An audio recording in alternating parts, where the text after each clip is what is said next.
Com a Mariana Mortágua e o António Leitão Amaro, é hoje assim o debate. António, no fundo já era um desfecho anunciado, ainda assim o Bloco foi para a frente com esta iniciativa e o PSD questionou o tempo e o modo como foi apresentado o projeto do Bloco. É sobretudo pelo aproximar do fim do mandato do Governador que não se justifica agora esta exoneração? Não, boa noite, não de todo. A questão do tempo e do modo é, se nós entendemos que há que escrutinar o mandato do Banco de Portugal como supervisor, ou o papel, em particular, de Carlos Costa, agora governador, mas também pelo que fez, eventualmente, como administrador da Caixa, e decidimos fazê-lo, e decidimos todos, o Bloco de Esquerda, o PSD, o PS e o CDS, entenderam-se para haver uma comissão de inquérito a fazer o escrutínio parlamentar. Se assim é, todas as conclusões sobre aquilo que vamos escrutinar, incluindo o desempenho de Carlos Costa, devem ser retiradas depois e com base nessa comissão de inquérito. E, portanto, aquilo verdadeiramente que hoje foi votado não foi se cada um dos partidos estava mais ou menos de acordo com o conteúdo e a totalidade do mandato de Carlos Costa. Foi se fazia sentido o Parlamento, no dia em que está a começar a comissão de inquérito, foi hoje a primeira reunião da comissão de inquérito, estar já a retirar uma conclusão sobre um dos envolvidos. Provavelmente, pela informação que temos, nem é sequer o principal envolvido, até como governador tem muito menos responsabilidade do que Vítor Constâncio, que o antecedeu, como administrador terá muito menos responsabilidade que Carlos Santos Ferreira, Armando Vara, Francisco Bandeira e outros muito mais envolvidos nas decisões e, portanto, não é o que se votou hoje da parte do PSD, não é uma apreciação sobre este governador em particular, é desde logo sobre o processo de apreciação. Dito isto, aliás, como sabe, o PSD também disse que, para além do escrutínio parlamentar, o próprio Carlos Costa devia fazer e devia prestar esclarecimentos. O Rui Rio fez esse apelo, o Carlos Costa veio aqui à SIC, aliás, até uma entrevista. Isto é suficiente, nós entendemos que há mais a esclarecer e há mais a perguntar, falemos na comissão de inquérito. E, portanto, isso é também importante. Por último, apontado por vários grupos parlamentares, eu diria quase todos, o projeto do Bloco de Esquerda tinha um problema sério, que estava a tentar fazer uma coisa por um procedimento que não cumpre as regras vigentes. O Bloco de Esquerda podia querer mudar o processo de exoneração. E se o quisesse fazer, fazia uma proposta de alteração legislativa do método de substituição de governadores e depois, eventualmente, podia decidir com base nisso. Mas aquela própria deliberação era uma deliberação ilegal. Mas eu nem sequer me estou a agarrar a essa questão legal como a mais importante. O aspecto mais importante é que nós estamos a iniciar um processo de escrutínio e Carlos Costa, como todos os outros eventuais envolvidos na Caixa Geral de Depósitos, não são e depois de intocáveis. terminada esta comissão parlamentar de inquérito, a posição pode ser outra, é isso? Relativamente a todos os escrutinados, o PSD há de retirar conclusões e responsabilizará cada um dos envolvidos. Mariana, houve ou não aqui uma antecipação do Bloco, tendo em conta que, de facto, esta comissão ainda não chegou a conclusões?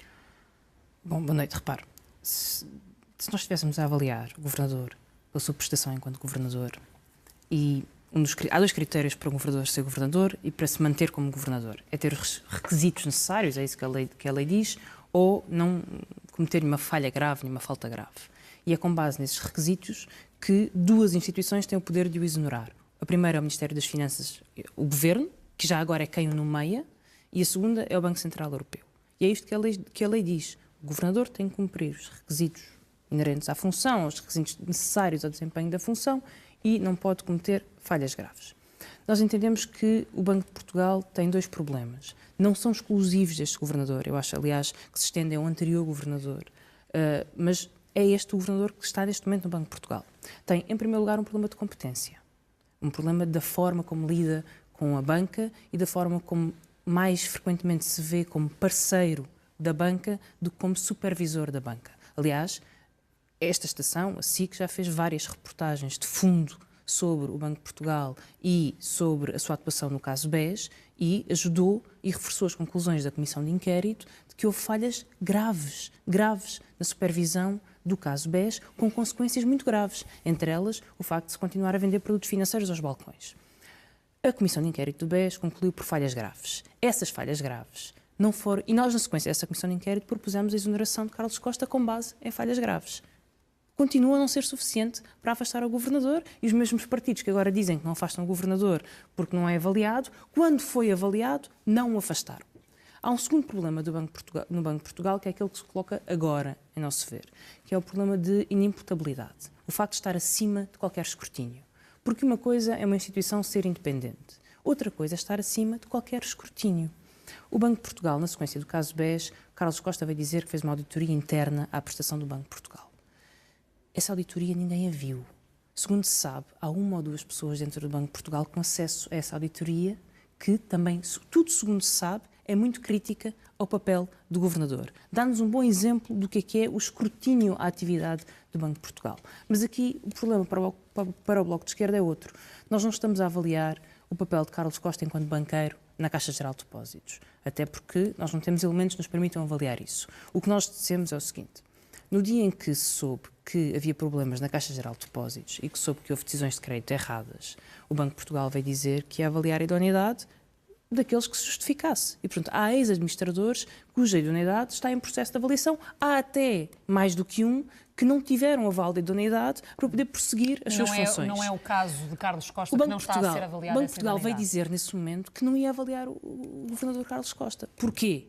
Porque ele esteve à margem, porque não desempenhou as suas funções, não decidiu o crédito. Não, porque é Governador. E, portanto, o cargo de Governador aqui serve como uma proteção, um escudo mágico que protege o Governador de uma avaliação que é aplicável a outros banqueiros. E nós entendemos que isto é um conflito de interesses. E um Governador que está em situação de conflito de interesses não deveria manter-se como Governador. E por isso propusemos a exoneração. E, portanto, no seu entender, não se justifica esperar pelo fim desta Comissão Parlamentar de Inquérito para chegar a essa conclusão?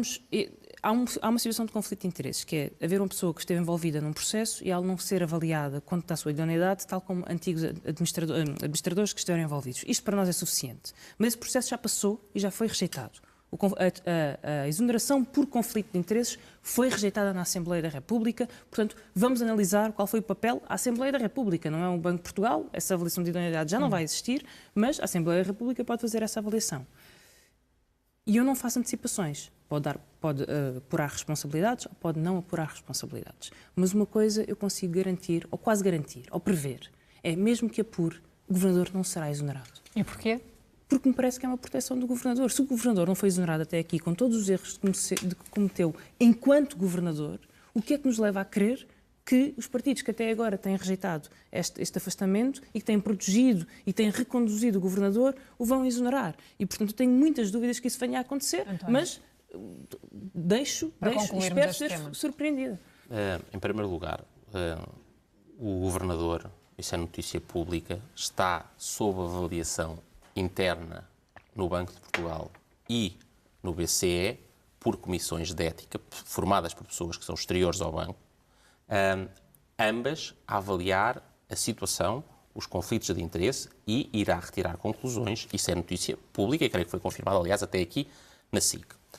O Parlamento deve avaliar também o supervisor. Nós não caímos num erro que muitas vezes vários caem, confundir um polícia que pode estar atrasado, e no caso, por exemplo, do BES, mostrou-se que Carlos Costa provavelmente agiu demoradamente, mas não confundimos um polícia atrasado com um ladrão. Mas temos que avaliar o polícia. Avaliamos todos, eu disse, não há ninguém, e o PSD foi muito claro, não há ninguém que seja intocável e todos devem ser avaliados. E, portanto, é isso que fazemos. Com base, acho que Rui Rio foi muito claro, exigiu imediatos esclarecimentos. Carlos Costa prestou alguns, mais seguem, eu creio que daqui a 2 semanas na Comissão de Inquérito.